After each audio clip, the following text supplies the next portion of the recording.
जी next अब हम prove करेंगे कि theta this is equal to L over R, where R is the radius of the circle. यहाँ पे जो आर है ये आपके पास एक सर्कल का रेडियस है, L is the length of the arc. आपके पास ये जो एल है यहाँ पे जो उस सर्कल के ऊपर उसकी बाउंड्री का जो हम कोई हिस्सा लेंगे जिसे हम आर कहते हैं, ये उसकी लेंथ है।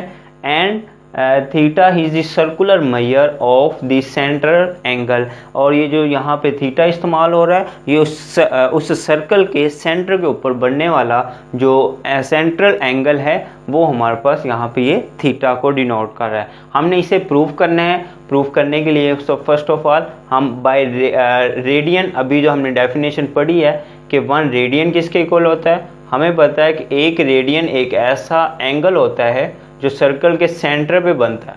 1 रेडियन एक ऐसा एंगल होता है जो सर्कल के सेंटर पे बनता है, और वो ऐसे बनता है कि वो जिस आर्क से बनता है, यानी कि ये लंबाई, अगर मैं इसे कहूँ यहाँ पे ये पॉइंट ए है, ये पॉइंट का मैं बी नाम दे दूँ, तो ये ए से लेकर बी तक इस सर्कल की बाउंड्री हमारे पास एक आर्क कहलाती है। इसे हम आर्क को यहाँ पे रिप्रेजेंट किया गया एल से, इसकी जो लेंथ होगी एल होगी।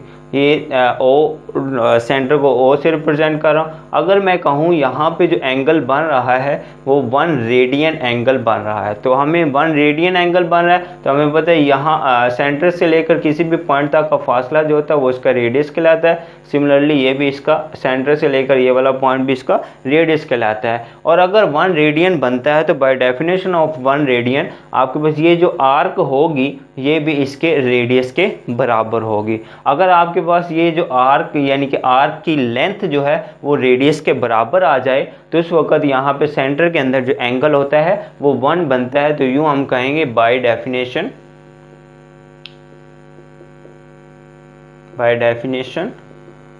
ऑफ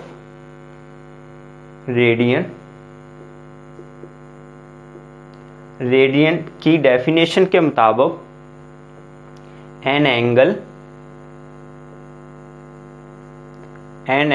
यहाँ पे हम ले लें, अगर एंगल हमारे पास 1 रेडियन, अगर हमारे पास एंगल 1 रेडियन हो एंड एंगल 1 रेडियन सब्सटेंस, वो हमारे पास क्या करेगा, सब्सटेंस एन आर्क, वो एक हमारे पास आर्क बनाएगा जिसका हमने नाम रखा हुआ है ए बी आर्क। ये जो ऊपर ये जो कोसनुमा लिखा जाता है इसे हम आर्क कहते हैं, ए बी आर्क।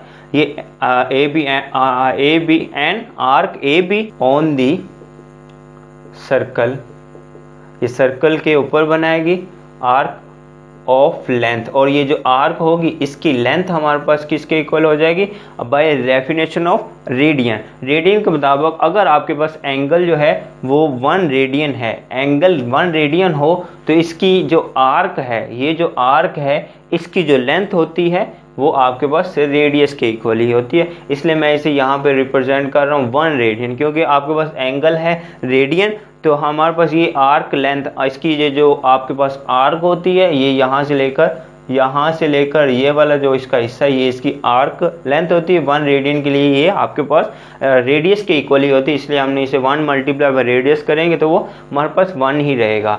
सिमिलरली अगर हम अब यूँ कर लेते हैं कि आपके पास जो सर्कल है उसके सेंटर के अंदर जो एंगल बन रहा है यहाँ तक, अगर ये आर्क की लेंथ जो है वो रेडियस के बराबर है, हम क्या करें, इसको हाफ कर दें, इतना तक लें। चलें इसे मैं डॉटेड लाइन में ले आता हूँ, ये हम एग्जैक्ट लाइन में ले आते हैं, ये ओरिजिन, तो यहाँ तक लेकर आएंगे तो ये अब टोटल तो इसका बन रहा था, इसकी ये जो कोस है ए से लेकर बी तक वो आर जो है वो आर के बराबर यानी कि सेंटर के इसके सर्कल के रेडियस के बराबर थी। अगर यहाँ पे एंगल आपके पास हाफ हो जाए, 1/2 रेडियन हो जाए, एंगल 1/2 रेडियन हो जाएगा तो ज़ाहिरी बात है कि ये रेडियन का हाफ होगा, तो ये जो आपके पास आर्क होगी ये भी अब टोटल रेडियस का भी क्या हो जाएगी, हाफ हो जाएगी। यानी कि यहाँ पे ये जो आपके पास ए बी आर्क है इसकी लेंथ भी 1/2 रेडियस के बराबर हो जाएगी। इसलिए हम यहाँ पे राइट करेंगे एन एंगल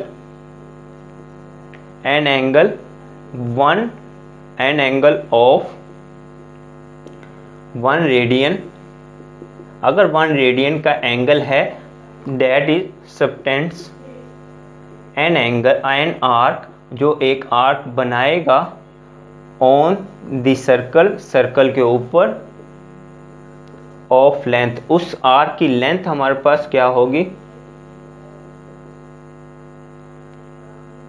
जी, उस सर्कल की हमारे पास length which is equal to 1/2 radius. यानी कि अगर एंगल आपके पास हाफ रेडियन हो जाएगा, फर्स्ट ऑफ ऑल जब 1 रेडियन था तो आपके पास आर की लेंथ आर के रेडियस के बराबर थी। अगर एंगल आपके पास 1/2 रेडियन हो जाएगा तो उसकी जो रेडियस है उसकी भी वैल्यू हाफ हो जाएगी। तो यूँ आपके पास अगर एंगल 1/2 रेडियन बन रहा है तो यहाँ पे जो उसकी आर की लेंथ होगी वो भी 1/2 आर हो जाएगी। सिमिलरली अगर हम ये कर लेते हैं कि हम उसको जो एंगल रेडियन है उसे डिक्रीज़ करने के बजाय हम उसे इंक्रीज़ कर लेते हैं। मतलब कि यहाँ पे ये इसका सेंटर से लेकर ये पॉइंट इसका पॉइंट ए है, इससे हम ये इतना तक फासला हमें पता है ये रेडियस कहलाता है। ओरिजिन से लेकर उसके किसी भी पॉइंट तक, बाउंड्री के ऊपर किसी भी पॉइंट तक का फासला रेडियस कहलाता है। ये रेडियस है, रेडियस से यहाँ पे चल के इसका बनता है जो एंगल है, या फिर यहाँ तक जो लंबाई है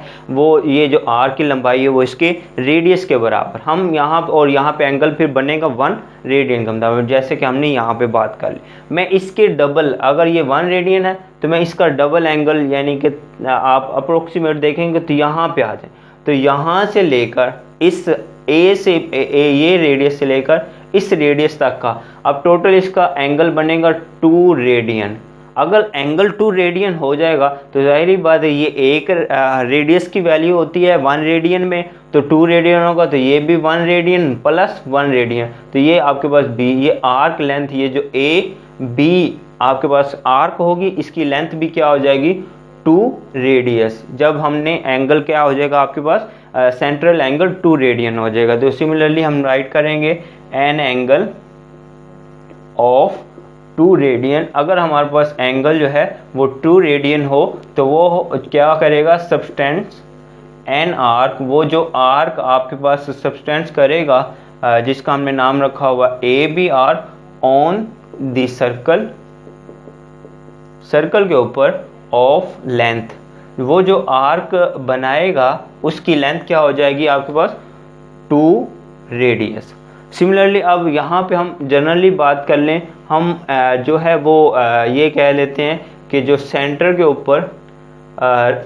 ऊपर इसने एंगल बनाना है, ये कोई भी हो सकता है, वो कोई हम एंगल ले लेंगे, angle theta in radian, theta radian का मतलब कोई ना कोई यहाँ पे एंगल है। यहाँ पे अगर आप लोग गौर करें ग्राफिकली, अगर 1 रेडियन होता था आपके पास उसकी आर्क लेंथ जो होती थी वो इक्वल टू आर के बराबर, यानी कि रेडियस के बराबर। अगर आपने रेडियन को हाफ किया 1/2 किया तो आर की भी वैल्यू, यानी कि उस रेडियस की आर की जो लेंथ है वो रेडियस के हाफ होगी। जब 1 के बराबर था तो आर की लेंथ जो है वो रेडियस के ही बराबर थी।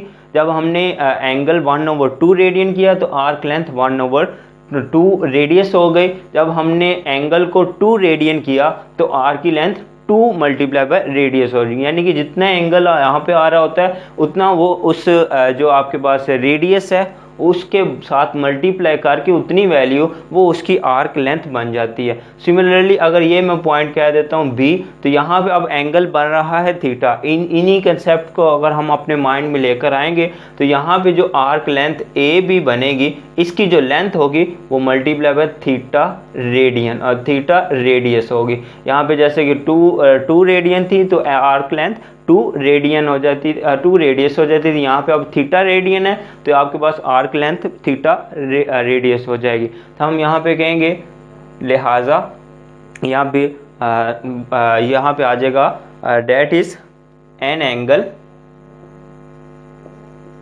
Of theta radian. थीटा कोई जनरली वैल्यू है, यहाँ पे 1 रेडियन भी हो सकता है, 2 रेडियन भी, यहाँ फिर कोई और वैल्यू भी रेडियन में होगी।